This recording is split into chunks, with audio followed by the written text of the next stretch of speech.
आज हम लोग रचना सीखेंगे, यानी चैप्टर 11। इस चैप्टर में दो एक्सरसाइज हैं, 11.1 और 11.2। दोनों एक्सरसाइज में से एक प्रश्न बोर्ड परीक्षा में अनिवार्य रूप से आते हैं और वह भी 5 नंबर का, यानी बहुत ही महत्वपूर्ण है ना, कि 5 नंबर आ सकते हैं। तो चलो स्टार्ट करते हैं, इसको अच्छे से सीखते हैं। ठीक है, तो एक्सरसाइज 11.1 का पहला प्रश्न है कि 7.6 सेंटीमीटर लंबा एक रेखाखंड खींचिए और इसे 5:8 में विभाजित कीजिए। ठीक है, सपोज करो कि ए बी है ना, एक रेखाखंड है 7.6 सेंटीमीटर का, ए बी एक रेखाखंड है। तो इसको हमको विभाजित करना है। तो रेखाखंड को क्या विभाजित करते हैं? बिंदु। तो यानी हमको एक बिंदु खोजना है सी, है ना, कि ये हिस्सा 5 हो जाए AC और BC क्या हो, 8 हो। सी इस प्रकार खोजना। चलो स्टार्ट करते हैं, कैसे खोज सकते हैं। ठीक, तो जो प्रश्न में दिए हुए हैं, जो रचना करने के लिए कह रहा है, यानी प्रश्न को थोड़ा अपनी भाषा में हम और शामिल करेंगे। तो लिखेंगे रचना, जो प्रश्न कह रहा है वो हम लिख लेंगे। क्वेश्चन तो पूरा का पूरा हम नहीं लिखेंगे ना आंसर शीट में, तो क्वेश्चन जो बोल रहे हैं उसको हम संकेतों में लिख लेते हैं। रचना करना है, क्या रचना करना है? 7.6 सेंटीमीटर लंबा एक रेखाखंड। रेखाखंड AB बराबर 7.6 सेंटीमीटर और इसे 5:8 में विभाजित करना। तो यानी इस रेखाखंड पर बिंदु C खोजना है। हाँ, AB पर, हाँ, यानी दो काम करना है। ये रेखाखंड खींचे और AB पर बिंदु C इस प्रकार कि AC बटे CB, AC बटे CB इक्वल टू 5/8। यानी देखो, इस प्रश्न को ही तो हम लिखे। हाँ, तो ये एक हेडिंग दे दिए रचना, यानी प्रश्न में जो हमको कहा है उसको हम शब्दों में, हाँ, नाम दे करके जो नाम रखेंगे रचना में वो नाम रख के लिख दिए कि रेखाखंड रचना करना है। रेखाखंड AB 7.6 और AB पर बिंदु C रचना करना है। इस प्रकार की ये रेशियो आ जाए। चलो हो गया। अब हमको रचना करना है। हमारे उत्तर में कुछ हिस्से हैं। पहला हिस्सा रचना करना है जो प्रश्न का, दूसरा अवरचना। एक्चुअली में अब हम रचना करेंगे। ये तो हम रफ स्केचिंग किए थे, तो कैसे करेंगे रचना? तो रेखाखंड तो इजी है, वो तो कोई बात ही नहीं है ना। स्केल लेंगे और स्केल पर से माप करके 7.6 सेंटीमीटर का स्केल पर से बना लो, 7.6, है ना। तो ये हमारा 7.6 सेंटीमीटर लंबा रेखाखंड है। अब ये तो कोई बात ही नहीं था, मेन बात है कि इस पर C खोजना। हाँ, बहुत सारे बिंदु हैं, कोई एक बिंदु ऐसा है जिससे कि अनुपात ये बन जाते हैं, AC बटे CB इक्वल टू 5/8। तो कैसे खोजें? तो हमारे पास दो तरीके हैं इसको खोजने का। ठीक है, एक समरूप त्रिभुज के गुण का उपयोग करके और दूसरा थेल्स प्रमेय के गुण का उपयोग करके। तो चलो देखो, थेल्स प्रमेय का उपयोग करके हम कैसे करते हैं। A से एक रेखा AB के साथ न्यून कोण बनाते हुए AX खींचे।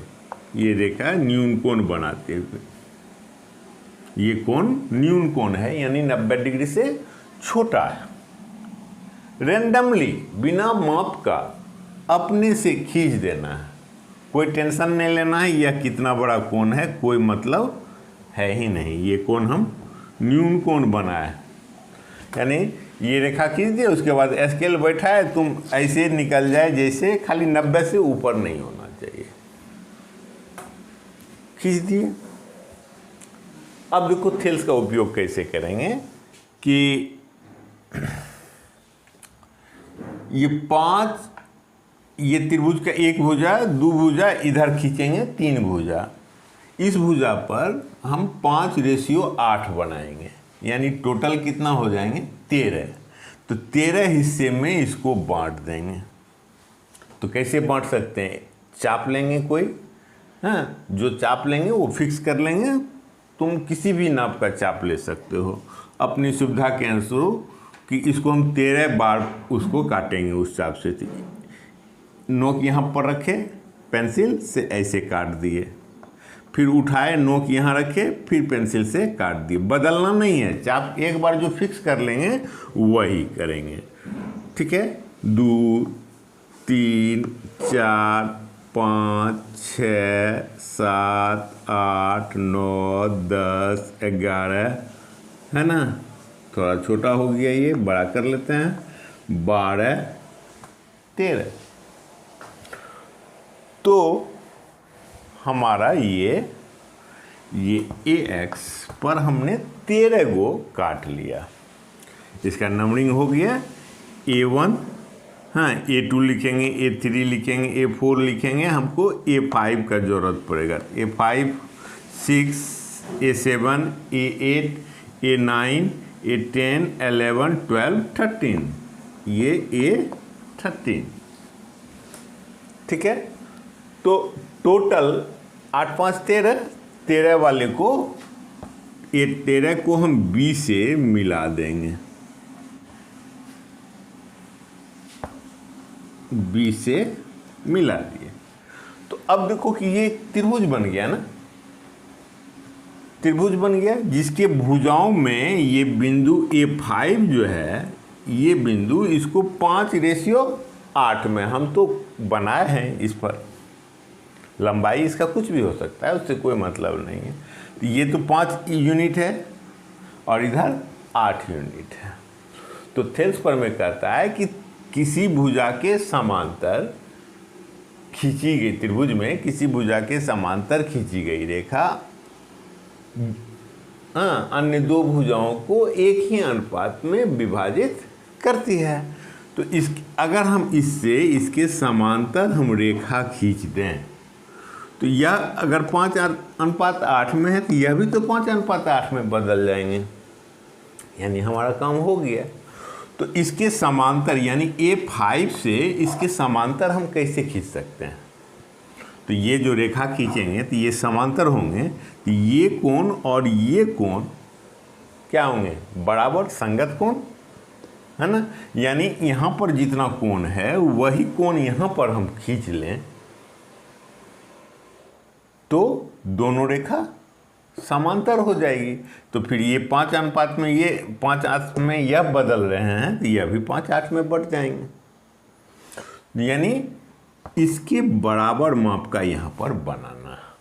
अब यह कैसे बनाए, तो उसके लिए तरीका क्या है कि हम चाप का नुकीला हिस्सा यहाँ पर देके पेंसिल वाला से वह चाप को, कोई भी नाप का चाप को हम ऐसे कर लिए, एक खींच लिए ऐसे। अब नोक को यहाँ पर रख करके पेंसिल वाले को फिर से यहाँ पर चाप को हम खींचेंगे, ठीक। दूसरा फिर क्या करेंगे कि यहाँ पर नोक रखेंगे और पेंसिल वाला हिस्सा से इसको माप लिए, ये यहाँ पर रखे और चाप को ऐसे चला दिए कि कटते हुए दिख रहा है, ठीक। तो ये माप हो गया। अब इस माप को अगर हम यहाँ पर, फिर यहाँ पर आओ और यहाँ से चला दो, तो सेम माप करना हुआ, तो कोण का माप 1 होगा। अब ये बिंदु, कटा हुआ बिंदु, और इसको मिला करके रेखा खींच देंगे, तो जो कोण यहाँ है वही कोण यहाँ पर बन जाएंगे, है ना। तो ये दोनों रेखा समांतर हो जाएगी। ठीक, लेकिन हम देखते हैं जैसे अभी ही खींचे, देखो देखने पहला ही नज़र में लग रहा है कि ये समांतर नहीं है, और तुम यहाँ तो खींचे ही नहीं है। होते क्या हैं कि बच्चों का हाथ पर नियंत्रण नहीं होते हैं, कंप जाते हैं, हिल जाते हैं। हम पेंसिल यहाँ रख करके ऐसे करेंगे तो इधर नोक ही उठ जाएगा, यानी हम परफेक्ट इस कोण को चाप के सहायता से नहीं बना सकते हैं। हाँ, बना पाते हैं लेकिन सबसे नहीं हो पाता ऐसा परफेक्ट बनाना। और परीक्षा में तो परीक्षक नाप करके कुछ नहीं देखते हैं ना, एक नज़र में देखते हैं, यहाँ समांतर है, ठीक है, अंकित है, ये सब हो गया। नाप करके तो देखते नहीं है, यानी हमको दिखना चाहिए अच्छा, है ना। तो एक चोरी कर लेते हैं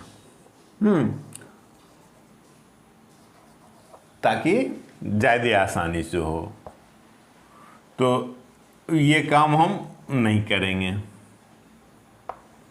कैसे करेंगे, देखो चोरी करके, परीक्षा के लिए बतला रहे हैं। यहाँ पर नाप लो चांद के सहायता से, जितना भी एंगल बने, तो चांद के सहायता से कम परफेक्ट बना सकते हो। तो चांद के सहायता से A5 पर कोण हम, ये चांद है यहाँ रखे, या अच्छा उतना डिग्री पर ये हम खींच दिए। ठीक, वही कोण खींचे। अब तो हम एक्यूरेट चांद के सहायता से बनाए, लेकिन चांद के सहायता से नहीं बनाना था, हमको बनाना था चाप के सहायता से। तो हम परीक्षा के लिए ये बतला रहे हैं। ऐसे अपने रूप में तुम प्रैक्टिस करना जैसे पहले बतलाए, लेकिन परीक्षा के लिए बता रहे हैं। तो अब जैसे लिप सिंगिंग करते हो ना गाना में, गाना चल रहे हैं और होठ बुदबुदा रहे हैं, तो गाना तो हम चला दिए, अब होठ को बुदबुदाओ, यानी चाप को लेंगे और यहाँ पर रख करके नोक को पेंसिल वाला हिस्सा से ऐसे बना दिए, यहाँ पर लाए ऐसे बना दिए, यहाँ पर नोक रखो, इसको कटता हुआ अच्छा से दिखलाओ कि उस बिंदु से होकर के रेखा जा रहा है, यहाँ पर लाओ, इसको कटता हुआ दिखलाओ, परफेक्ट दिखेंगे, है ना। तो ये हो गया। कैसे बनाओगे, ओरिजिनली तो चाप की सहायता से बनाना है, हाँ, लेकिन परफेक्शन लाने के लिए, परीक्षा के लिए, घर के लिए नहीं, परीक्षा के लिए तुम चोरी ऐसे कर सकते हो, तो कर लोगे।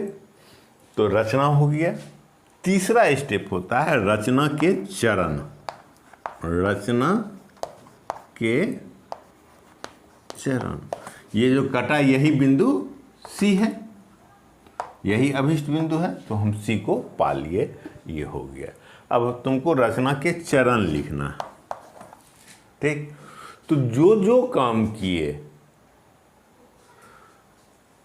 काम किए उसको हम केवल अपने शब्दों में लिख देंगे, रटने की जरूरत नहीं है। पहला काम क्या किए थे, AB रेखाखंड, AB बराबर 7.6 सेंटीमीटर रेखा खंड खींचा। पहला काम तो यही किए। दूसरा काम क्या किए थे कि AX AB के साथ न्यून कोण बनाते हुए खींचा। AB के साथ न्यून कोण बनाते हुए AX खींचा।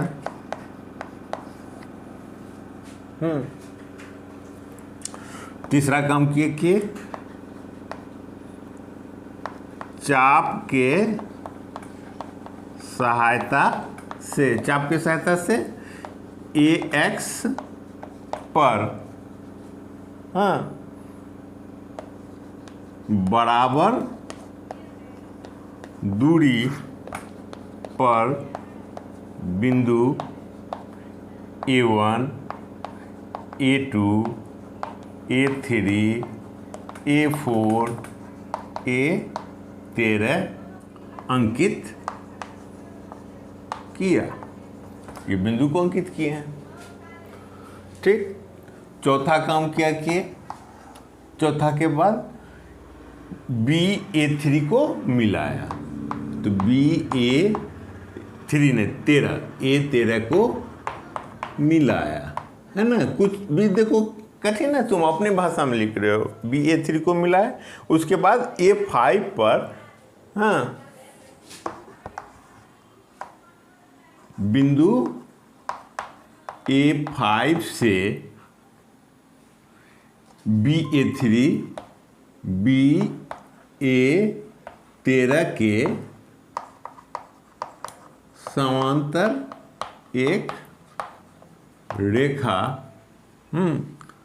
Y दे दो, A5Y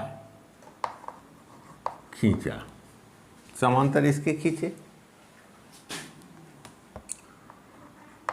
जो AB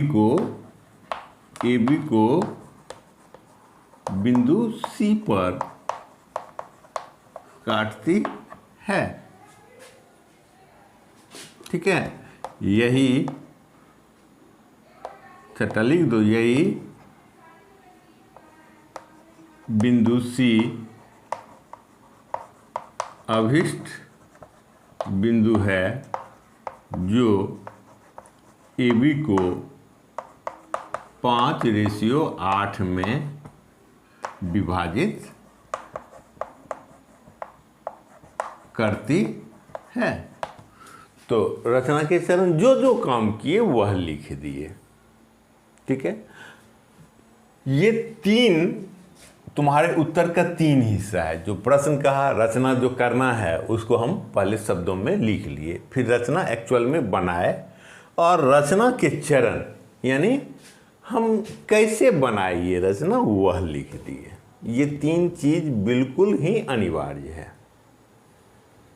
ठीक है, लेकिन आजकल का जो माहौल है तो उसमें रचना के चरण नहीं भी लिखोगे, केवल यह हिस्सा, यह भी हिस्सा छोड़ दो, केवल यह भी बना दोगे तो फुल मार्क्स मिल जाएंगे। लेकिन फुल मार्क्स तब नहीं मिलेंगे जब तुम अन्य प्रश्नों को सही से उत्तर दिया है। सपोज करो 50 मार्क्स का एग्जाम है और तुमने 45 मार्क्स पहले से ले आया है और रचना केवल यह करके छोड़ दिया, तो परीक्षक तो 50 में 50 देने से हिचकते हैं। तो वह तुम रचना के चरण नहीं दिया, यह नहीं दिया, तो तुमको इसमें 3 मार्क्स दे करके छोड़ दिया। इसमें 3 मार्क्स, इसमें 1 मार्क्स, इसमें 1 मार्क्स विभाजित करके ये दोनों नहीं लिखा है तो 3 मार्क्स दे करके छोड़ देगा। हाँ, तुम नहीं कुछ लिखे हो, कम है, हाँ 30 से कम मार्क्स आ रहा है, तो इस केवल यह भी लिख दोगे तो 5 दे देते हैं परीक्षक।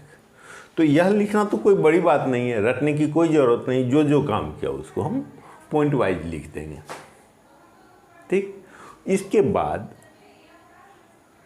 औचित्य आते हैं। अगर कभी कभी, अब औचित्य तो नहीं देते हैं, लेकिन तुम एक्सरसाइज में देखना लिखा हुआ होगा कि सभी के प्रश्न के उत्तर में औचित्य लिखिए, यानी आप जो बनाए उसको जस्टिफाई कीजिए कैसे ये सही है। तो यह कॉन्सेप्ट के लिए भी ज़रूरी है। उत्तर में, परीक्षा में नहीं लिखोगे, अगर जब तक औचित्य नहीं बतलाया है तब तक नहीं लिखोगे, और प्राय नहीं ही पूछते हैं, लेकिन सीखना तो ज़रूरी है। तो चलो औचित्य इसका क्या होगा। चौथा चरण, हाँ चौथा हो गया औचित्य।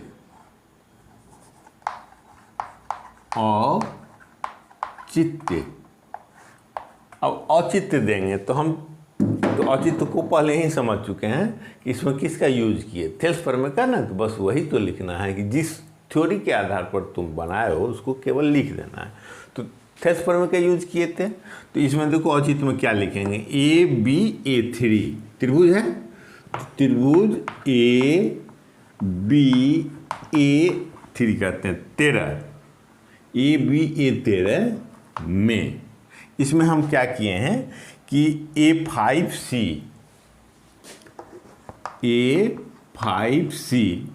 समांतर खींचे हैं, इसको हम इसके समांतर खींचे हैं, BA13 के समांतर खींचे हैं। यह क्यों? तो कारण भी बतलाना है, रचना से हमने ऐसा खींचा है। तो जब ऐसा खींचा तो थेल्स के अनुरूप क्या हो जाएंगे? तो लिखेंगे थेल्स प्रमेय से, थेल्स प्रमेय से AC/CV दोनों भुजा को एक ही अनुपात में बांटेंगे। तो AC/CV equal to A5A13 A5 अब बटे A5A13, ये दोनों बिंदु का नाम लिखे। इस रेखाखंड का नाम A5A13 हुआ और इसका A5 हुआ। अब इसका ये तो माप करके बनाया हो, ये कितना यूनिट? तो 5 यूनिट, 5 यूनिट। और ये गिनो 1 2 3 इधर 8 को यूनिट हुए हैं, तो 8 यूनिट बराबर 5/8 यूनिट कैंसिल, तो 5:8 AC/CV इक्वल टू 5:8। यही है औचित्य। परीक्षा में पूछे जाने के बाद लिखोगे, अन्यथा लिखने की बिल्कुल ज़रूरत नहीं है। तो हमारे पास एक टेक्निक हो, दूसरा टेक्निक भी सीख लेते हैं इस रचना को बनाने के लिए। ठीक है,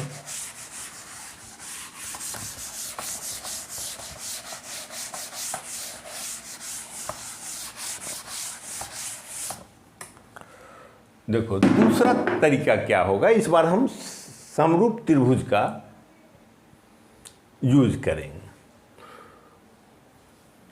ये तो लिखना ही है।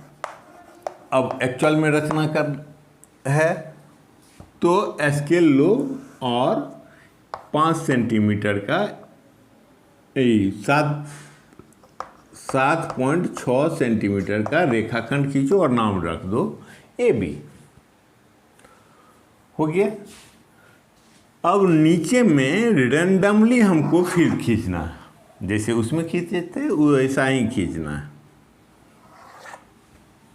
और इसी माप का यहाँ पर हमको बनाना है। तो सुविधाजनक क्या रहेगा कि हम जब उसी नाप का बनाएंगे, जितना नाप का यह उतना ही नाप का यह, तो हम किसी एक फिक्स में लिखेंगे नहीं, लेकिन हम अपना यहाँ पर नोक रखो, चाप चलाओ, काट दो। कितना का होगा? 60 का। तो यहाँ पर 60 खींच दिए AX, और B से फिर ऐसे 60 बना करके खींच दो। ये बनाओगे तो ये दोनों तो पैरेलल होंगे, क्योंकि ये एकांतर कोण है, पैरेलल दिखेंगे। ये अच्छा से नहीं खींचे हैं हम, तो ये हो गए दोनों लाइन। ये BY हुआ और ये AX। अब नीचे जो खींचे हैं इसका 2 अनुपात है ना, 5:8। तो नीचे वाले में 5 यूनिट फिर चाप लेना है, 5 गो काटना, 2 3 4 5, A1 A2 A3 A4 A5। और B पर हमको ये दूसरा 8 है, तो ऊपर की तरफ यानी BY में 8 गो काटना है। 1 2 3 4 5 6 ऐसे उठा उठा के काटना है ना। 7 8 बराबर लंबाई का चाप की सहायता से, जैसे यहाँ लिए ऐसे किए, फिर उठा के यहाँ रखे, यहाँ किए, ऐसे करके 8 को काट दिए। तो नाम रख दो फिर B1 B2 B3 B4 B5 B6 B7 B8। तो B8 यह बिंदु हुआ और B5 यह बिंदु हुआ। तो दोनों बिंदुओं को जोड़ते हुए स्केल के सहायता, स्केल लगाओ, यहाँ पर स्केल लगा करके दोनों बिंदु को जोड़ दो। जोड़ दिए तो ये AB को तो कहीं काट रहा है, यही बिंदु अभिष्ट है C। अब कहोगे कैसे है यही, तो देखो कि ये दोनों त्रिभुज, ये जो बना ए, इसमें रचना का चरण तो तुम लिख लोगे जो काम किए, इसका औचित्य देख लो। तो त्रिभुज AC